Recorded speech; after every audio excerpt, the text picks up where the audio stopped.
TV എന്ന ഈ YouTube ചാനലിലേക്ക് നിങ്ങൾക്കെല്ലാവർക്കും ഹൃദ്യമായ സ്വാഗതം.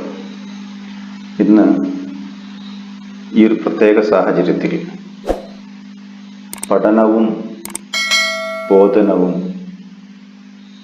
അതുപോലെ തന്നെ മൂല്യനിർണയവുമെല്ലാം ഓൺലൈനായി മാറിയ ഒരു സാഹചര്യമാണ്.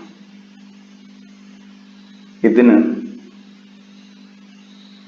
അധ്യാപകർക്കും വിദ്യാർത്ഥികൾക്കും ഒരുപോലെ തന്നെ ഉപകാരപ്പെടുന്ന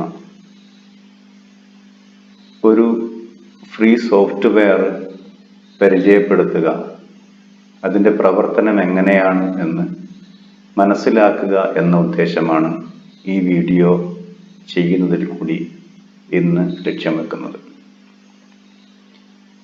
നമുക്കറിയാം, ഒരുപാട് ഫ്രീ സോഫ്റ്റ്വെയറുകൾ നമുക്ക് ഇന്ന് ലഭ്യമാണ്.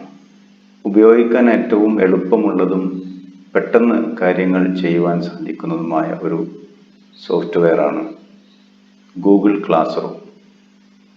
ഒരു ക്ലാസ് റൂമിലെ അല്ലെങ്കിൽ ഒരു വിദ്യാലയത്തിലെ മുഴുവൻ വിദ്യാർത്ഥികൾക്കും നമുക്ക് നൽകാനുള്ള പ്രവർത്തനങ്ങൾ നൽകുവാനും അവർ ആ പ്രവർത്തനങ്ങൾ കണ്ടതിന് ശേഷം അവർ ചെയ്യേണ്ട കാര്യങ്ങൾ ചെയ്ത് അധ്യാപകരെ അറിയിക്കുവാനുമുള്ള ഒരു പ്ലാറ്റ്ഫോം സൗജന്യമായി ഗൂഗിൾ നമുക്ക് നൽകുന്നതാണ് ഗൂഗിൾ ക്ലാസ് റൂം.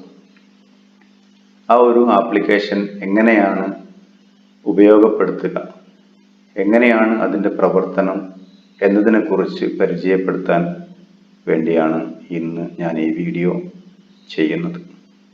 അതിൻ്റെ പ്രവർത്തനം എങ്ങനെയാണ് എന്ന് നമുക്ക് നേരിട്ട് ആ വീഡിയോ കണ്ട് ബോധ്യപ്പെടാം. പ്ലേ സ്റ്റോറിൽ നമുക്ക് ഈ ആപ്ലിക്കേഷൻ ലഭിക്കും. പ്ലേ സ്റ്റോർ ഓപ്പൺ ചെയ്തതിന് ശേഷം സെർച്ച് ഫീൽഡിൽ ഗൂഗിൾ ക്ലാസ് റൂം എന്ന് സെർച്ച് ചെയ്യുക.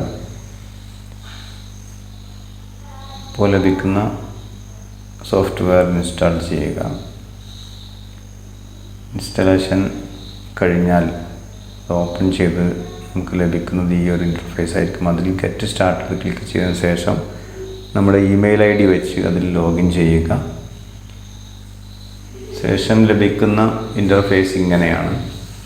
അവിടെ ഏറ്റവും താഴ്ഭാഗത്ത് ഒരു പ്ലസ് മാർക്ക് നമുക്ക് കാണാൻ സാധിക്കും. ആ പ്ലസ് മാർക്കിൽ നമ്മൾ ക്ലിക്ക് ചെയ്യുമ്പോൾ നമുക്ക് രണ്ട് option, create class, join class. നമുക്കിപ്പോൾ വേണ്ട ക്രിയേറ്റ് ക്ലാസ്. അത് ക്ലിക്ക് ചെയ്തതിന് ശേഷം ക്ലാസ്സിന് ഒരു നെയിം അത് നിർബന്ധമാണ്. ക്ലാസ് നെയിം ഞാനിവിടെ ക്ലാസ് 10 എന്ന് കൊടുക്കുന്നു. ശേഷം സെക്ഷൻ, റൂം ഇതൊക്കെ നമുക്ക് ഒഴിവാക്കാം. സബ്ജക്റ്റ് നമുക്ക് കൊടുക്കാം. അറബിക്ക് എന്നാണ് ഞാൻ കൊടുക്കുന്ന സബ്ജക്റ്റ്.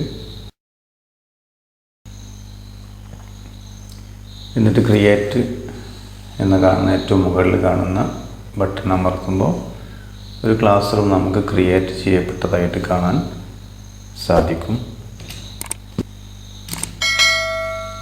ശേഷം ഇതിൽ നമുക്ക് 3 ടാബുകൾ, താഴെ കാണുന്ന സ്ട്രീം, ക്ലാസ് വർക്ക്, പീപ്പിൾ എന്നീ 3 ടാബുകൾ നമുക്ക് കാണാൻ സാധിക്കും. അതിൽ ആദ്യം ഏറ്റവും പ്രധാനപ്പെട്ട കാര്യം എന്നുള്ളത് പീപ്പിൾ എന്നതിൽ നമുക്ക് രണ്ട് ടൈപ്പ് ആളുകളെ ഇതിലേക്ക് ആഡ് ചെയ്യാൻ. ഒന്ന് ടീച്ചേഴ്സാണ്, മറ്റൊന്ന് സ്റ്റുഡൻസാണ്. ടീച്ചേഴ്സ് എന്ന് പറയുമ്പോൾ ഒന്നിൽ കൂടുതൽ ടീച്ചേഴ്സ് വേണമെന്നുണ്ടെങ്കിൽ നമുക്കതിൽ ടീച്ചേഴ്സിനെ ആഡ് ചെയ്യാം. അതിന് ചെയ്യേണ്ടത് ടീച്ചേഴ്സ് നേരെ കാണുന്ന ഒരു പ്ലസ്സിൽ ക്ലിക്ക് ചെയ്തിട്ട് ഒന്നുകിൽ അവരുടെ ഇമെയിൽ അഡ്രസ്സ് ടൈപ്പ് ചെയ്ത് ഡയറക്റ്റായിട്ട് ഇതിലേക്ക് നമുക്ക് ഇൻവൈറ്റ് ചെയ്യാം. രണ്ടാമത്തെ ഓപ്ഷൻ ഈ ഇൻവൈറ്റ് ലിങ്ക് ഷെയർ ചെയ്യുക. ഇതിൽ ഷെയർ ക്ലിക്ക് ചെയ്യുമ്പോൾ ഏത് ഓപ്ഷൻ വഴിയാണ് നമുക്ക് ഷെയർ ചെയ്യേണ്ടത്, വാട്സാപ്പാണോ, ഫേസ്ബുക്കാണോ, ടെലിഗ്രാമാണോ, ഏത് വെച്ച് വേണമെങ്കിൽ നമുക്ക് ഈ ഒരു ലിങ്ക് ഷെയർ ചെയ്യാം. അത് രണ്ടാമത്തെ ഓപ്ഷൻ. മൂന്നാമത്തെ ഓപ്ഷൻ എന്ന് പറയുന്നത് അവിടെ നമുക്ക് കാണാൻ സാധിക്കുന്ന കോപ്പി ലിങ്കാണ്. കോപ്പി ലിങ്ക് ക്ലിക്ക് ചെയ്യുമ്പോൾ ആ ഇൻവിറ്റേഷൻ ലിങ്ക് കോപ്പി ചെയ്യപ്പെടും. എന്നിട്ട് നമുക്ക് വേണമെങ്കിൽ ഫേസ്ബുക്കോ വാട്സാപ്പോ തുറന്ന് അതിൽ ഇഷ്ടമുള്ള ആളുകൾക്ക് അത് ലിങ്ക് അയച്ചു കൊടുക്കാം. രണ്ടാമത്തെ നമുക്ക് വേണ്ടത് ക്ലാസ് റൂമിലേക്ക് സ്റ്റുഡൻസിനെയാണ്. സ്റ്റുഡൻസ് എന്ന് കാണുന്ന സ്ഥലത്ത് കാണുന്ന പ്ലസ് ബട്ടണിൽ നമ്മൾ ക്ലിക്ക് ചെയ്യുമ്പോൾ നേരത്തെ ചെയ്തതുപോലെ തന്നെ ഒന്നുകിൽ സ്റ്റുഡൻസിൻ്റെ ഇമെയിൽ ID ടൈപ്പ് ചെയ്ത് ഡയറക്റ്റ് അവരെ നമുക്ക് ഇൻവൈറ്റ് ചെയ്യാം. അതല്ല എങ്കിൽ നമുക്ക് നേരത്തെ ചെയ്ത പോലെ ഷെയർ ചെയ്യാം. വാട്സാപ്പ് വഴി അല്ലെങ്കിൽ ഫേസ്ബുക്ക് വഴി ടെലഗ്രാം വഴി ഒക്കെ നമുക്കിത് ലിങ്ക് ഷെയർ ചെയ്യാം. നേരിട്ട് ഇവിടെ നിന്ന് ഈ ആപ്ലിക്കേഷൻ പുറത്ത് കിടക്കാതെ മൂന്നാമത്തെ നേരത്തെ പറഞ്ഞ പോലെ ലിങ്ക് കോപ്പി ചെയ്തിട്ട് അയക്കാം. അതേപോലെ തന്നെ താഴെ ഇൻവൈറ്റ് എന്ന ഒരു ബട്ടൺ കൂടി നമുക്ക് ലഭ്യമാണ്. അതൊരു ഷോർട്ട് കട്ടാണ്. അത് നേരത്തെ പറഞ്ഞ പോലെ തന്നെയുള്ള ഫംഗ്ഷനാണ് ഇൻവൈറ്റ് ബട്ടൺ ഉണ്ടാകുന്നത്. ഇനി അടുത്തത് ക്ലാസ് വർക്കാണ്. ഇതിൽ നമുക്ക് വർക്കുകൾ കൊടുക്കാൻ സാധിക്കും. അതിന് നമ്മൾ ചെയ്യേണ്ടത് പ്ലസ് ബട്ടൺ അമർത്തിയിട്ട് കിട്ടുന്ന അതിൽ 5 ടൈപ്പ് വർക്കുകൾ assignment, question, material, topic, reuse, post ഇതൊക്കെ നമുക്ക് വഴിയെ ചർച്ച ചെയ്യാം. ഇവിടെ ഞാനൊരു ക്വസ്റ്റ്യനാണ് കൊടുക്കുന്നത്. അപ്പോൾ ക്വസ്റ്റ്യൻ എന്ന് ടൈപ്പ് ചെയ്തതിന് ശേഷം എന്ത് ക്വസ്റ്റ്യനാണോ നമുക്ക് കുട്ടികളെ അറിയിക്കാനും ഉത്തരം നമുക്ക് ലഭിക്കാനുമുള്ളതെങ്കിൽ ആ ക്വസ്റ്റ്യൻ നമുക്കവിടെ ടൈപ്പ് ചെയ്ത് ഞാനിവിടെ ഒരു അറബി ക്വസ്റ്റ്യനാണ് ടൈപ്പ് ചെയ്തിട്ടുള്ളത്.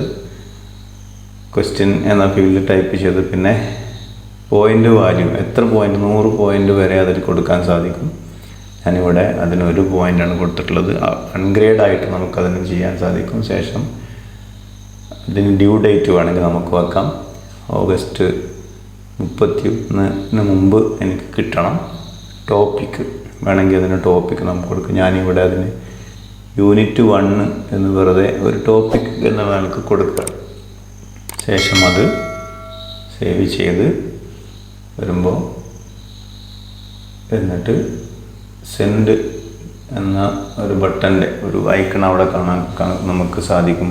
ആ പിന്ന് എന്ന ചിഹ്നത്തിൻ്റെ അപ്പുറത്തായിട്ട് അത് സെൻഡ് ചെയ്യുന്നതോടുകൂടി ക്ലാസ്സിലേക്ക് ഈ വർക്ക് പോകും.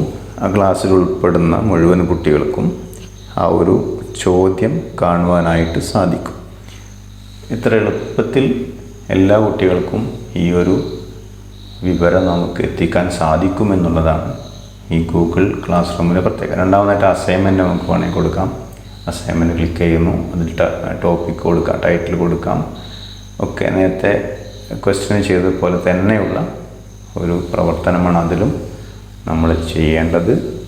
അപ്പോൾ ഇതാണ് വർക്ക് കൊടുക്കുന്നതിൻ്റെ ഒരു മാർഗം. ഇതാണ് ഈ ഒരു ആപ്ലിക്കേഷൻ്റെ പ്രവർത്തനത്തിൻ്റെ ശൈലി. ഇപ്പോൾ ഈ ഒരു വീഡിയോ ഇന്ന് നമ്മൾ ചെയ്തിട്ടുള്ളത് അധ്യാപകർ എങ്ങനെയാണ് ഒരു ക്ലാസ് റൂം ഉണ്ടാക്കുന്നത് എന്നും ഒരു ക്ലാസ് റൂം വഴി എങ്ങനെയാണ് വിദ്യാർത്ഥികൾക്ക് അവരുടെ പ്രവർത്തനം എത്തിച്ചു കൊടുക്കുന്നത് എന്നുമാണ്. ഇനി അടുത്ത വീഡിയോകളിൽ നമ്മൾ ചെയ്യാൻ ഉദ്ദേശിക്കുന്നത് എങ്ങനെയാണ് വിദ്യാർത്ഥികൾ ഈ ക്ലാസ് റൂമിൽ ജോയിൻ ചെയ്യുന്നത്, വിദ്യാർത്ഥികൾ എങ്ങനെയാണ് ക്ലാസ് റൂമിൽ അവർക്ക് ലഭിച്ചിരിക്കുന്ന പ്രവർത്തനങ്ങൾ ചെയ്ത് അധ്യാപകർക്ക് അയച്ചു കൊടുക്കുന്നത് എന്നുള്ള കാര്യങ്ങളാണ് പരിചയപ്പെടാൻ വേണ്ടി പോകുന്നത്. അടുത്ത വീഡിയോകളിൽ നമുക്കത് കാണാൻ സാധിക്കും.